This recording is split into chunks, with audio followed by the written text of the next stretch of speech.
Now, in other news, Palestinian officials are calling this week's rapprochement between Israel and the Gulf states a harsh attack on the Palestinian people. Top diplomats from Israel, Egypt, the US, the UAE, Bahrain and Morocco met yesterday in southern Israel for what was called the handshake in the Negev. On the agenda, regional cooperation on the environment, energy, security and Iran. All parties support the creation of an independent Palestinian state except Israel, which has ruled it out. Well, for more on that handshake in the Negev, I spoke to Middle East analyst Saul Zadka.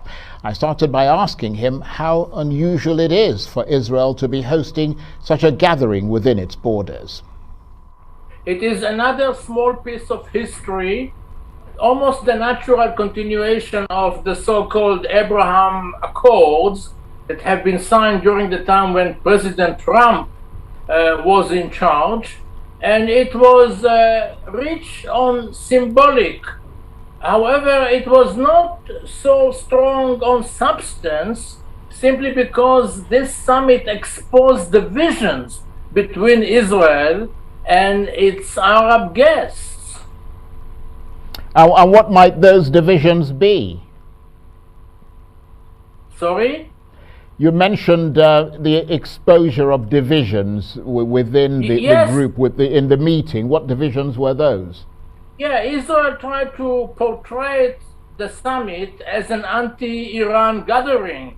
And this is not how the foreign ministers of Egypt, the United Arab Emirates, Morocco and Bahrain saw it, because they were not interested so much in Israel's vocal and somewhat aggressive approach towards the revival of the Iranian nuclear deal, because they concluded that suspending the deal a few years ago by President Trump did not serve the interest of the Sunni Arab world, as well as Israel in the Middle East. So they are not so much concerned about the fact that the Iranian deal is going to become a fait accompli.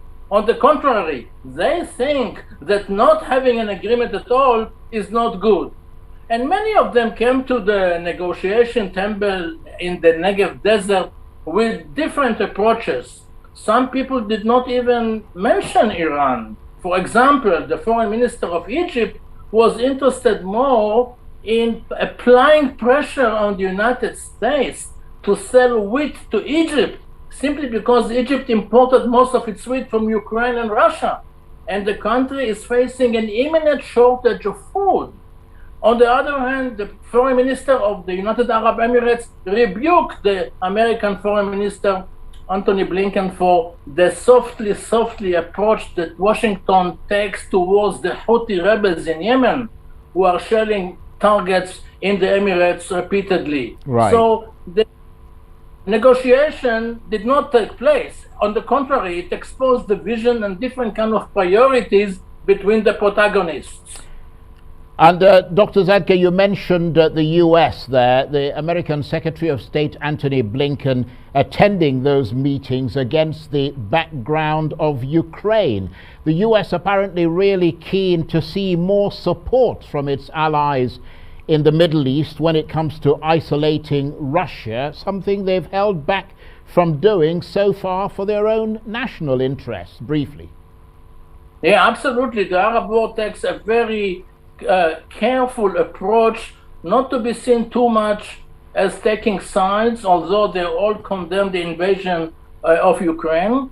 But at the same time, we should not also forget the fact that the Israelis and the Arabs did not see eye to eye the Palestinian issue, which has been really absent from the agenda.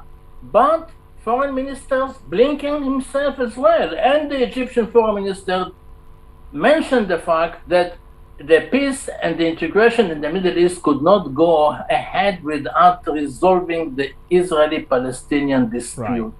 And talking about that, rising tensions within Israel, simmering in the background as that meeting was going on. We've seen a second deadly attack there within a week, which has been associated with so-called Islamic State. I mean, how new is that in Israel, these links to Islamic State, briefly?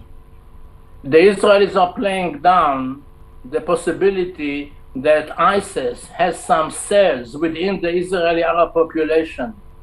That could be that these are freelance members who do not get any orders from ISIS. But we are talking about 2 attacks within 1 week, the second of which took place just before the summit, with a clear message that the act of murdering Israelis was meant to derail and sabotage the gathering in the Negev desert.